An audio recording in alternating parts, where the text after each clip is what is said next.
Assalamualaikum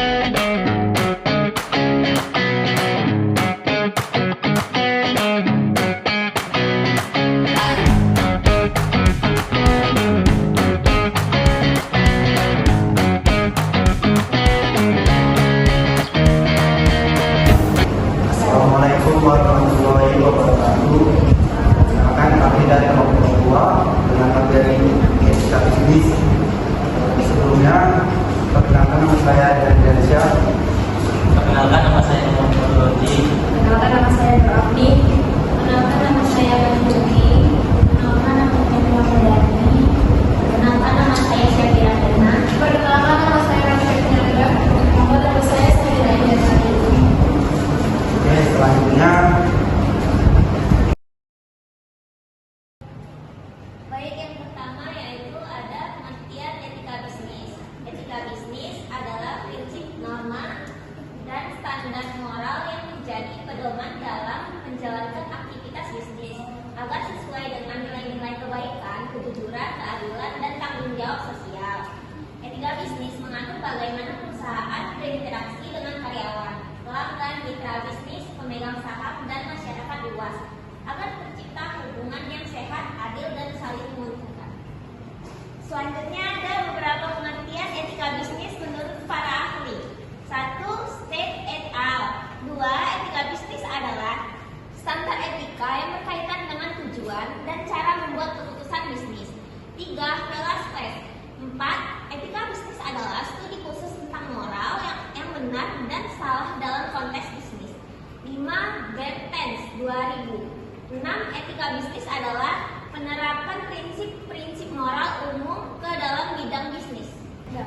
Tujuan etika bisnis. Yang pertama, membangun dan menjaga kepercayaan. Salah satu tujuan utama etika dalam bisnis adalah membangun kepercayaan antara perusahaan dan pihak-pihak yang berkepentingan seperti konsumen, mitra kerja, investor, hingga masyarakat umum.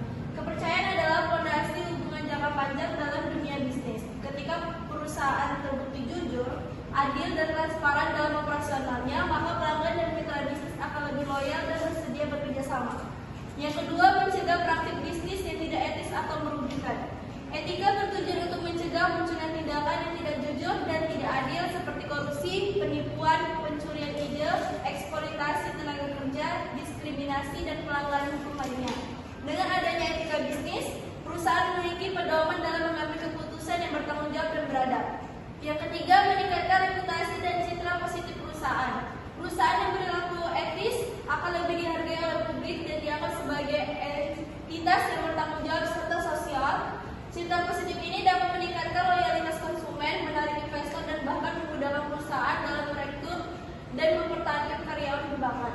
Yang keempat, mewujudkan lingkungan kerja yang sehat dan produktif. Etika dalam bisnis juga bertujuan menciptakan suasana kerja yang adil, terbuka, dan saling menghargai.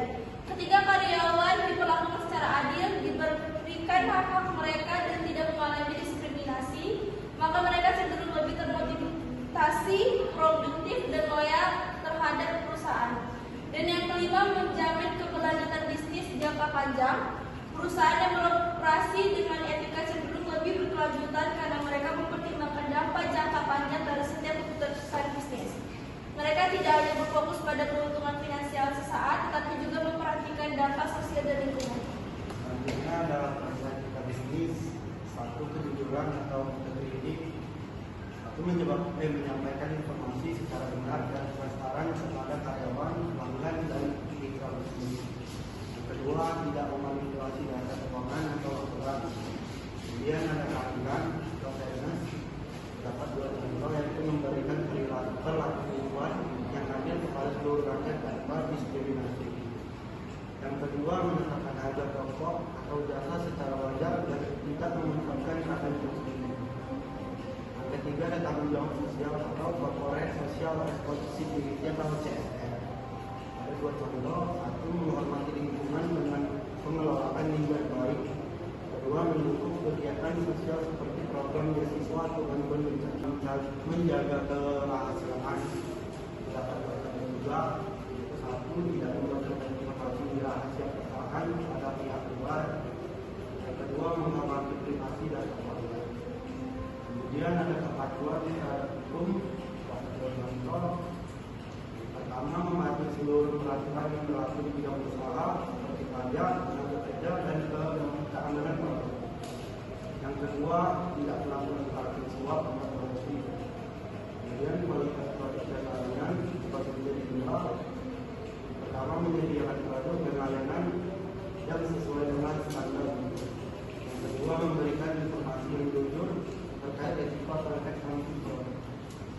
dan menghormati hak pekerja, tetapi menjadi dua juga.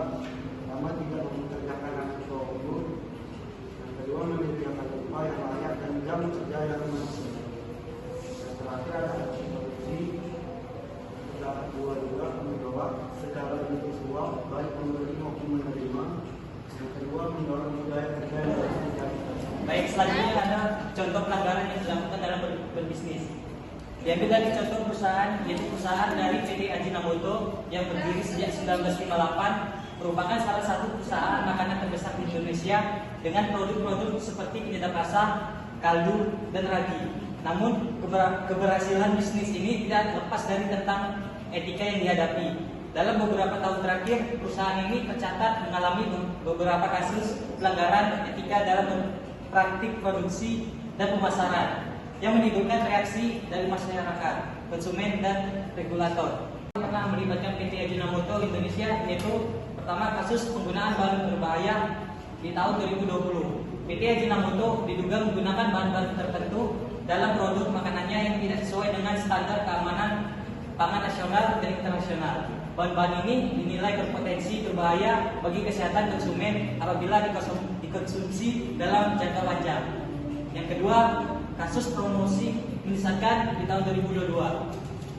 Deskripsi kasus: Ajinomoto diduga melakukan praktik iklan atau pemasaran yang tidak akurat dengan melebih-lebihkan manfaat produknya, misalnya memanfaatkan kesehatan tertentu, padahal belum didukung oleh bukti ilmiah yang memadai. Dari kasus tersebut, yaitu dampak dari kasus tersebut pertama penurunan kepercayaan konsumen, yang kedua ancaman terhadap reputasi merek dan citra perusahaan, yang ketiga tekanan dari regulator dan potensi sanksi hukum.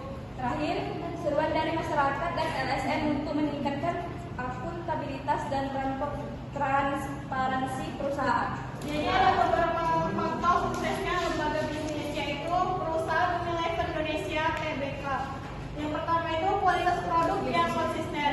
Unilever menjaga standar kualitas yang tinggi di setiap produknya seperti Lifebuoy, Pepsodent, dan Rinso. Yang kedua, mereka fokus pada inovasi produk sesuai kebutuhan konsumen. Branding yang kuat. Unilever dikenal sebagai perusahaan dengan banyak merek ternama dan kampanye. Iklan yang kuat seperti Dove, Real Beauty, atau Wolf sampai Subur.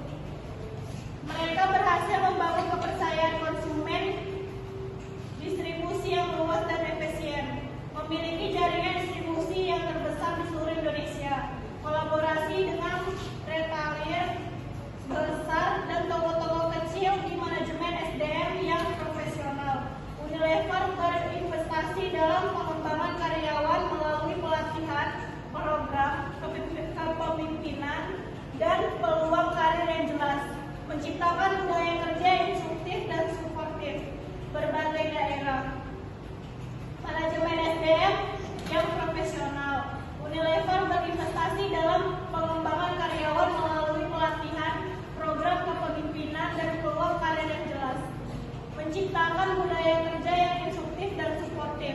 Tanggung jawab sosial atau CSR, program Unilever Sustainable Living Plan yang fokus pada berkelanjutan lingkungan, inisiatif seperti pengurangan limbah plastik dan program edukasi kesehatan masyarakat, inovasi berkelanjutan.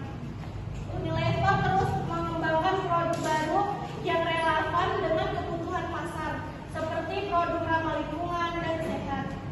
Contohnya, peluncuran produk plant-based dan pengurangan bahan kimia berbahaya. Kepemimpinan yang visioner, yaitu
Namun, kegagalan juga bisa menjadi pelajaran berharga.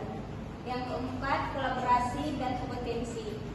Menang menjadi kerjasama yang baik dengan mitra atau kompetitor bisa membuka peluang baru. Kali membawa hasil positif.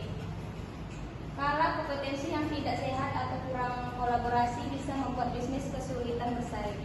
Dan yang kelima, inovasi dan kesulitan. Menang menawarkan produk atau layanan yang inovatif dan berkualitas tinggi. Ini bisa menjadi pembedaan dari kompetitor dan menarik pelanggan. Kalau